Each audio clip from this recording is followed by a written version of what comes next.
Kumusta mga kaibigan? Maligayang pagdating sa aking channel. Narito kami na may magandang video.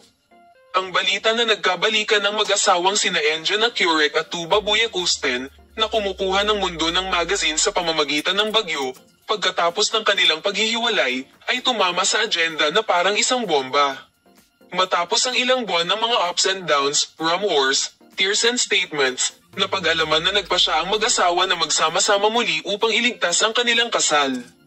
Sinasabing ang mag-asawa, na kasalukuyang nakatira sa iisang bahay, ay muling nagkita sa dalawang sanggol at anak na babae ni Tagba mula sa dati nitong kasal at nanambalik ang init ng pamilya.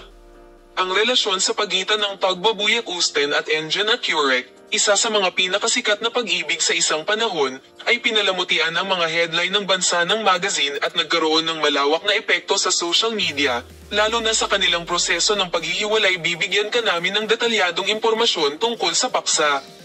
Paalam na makita ka sa mga bagong video.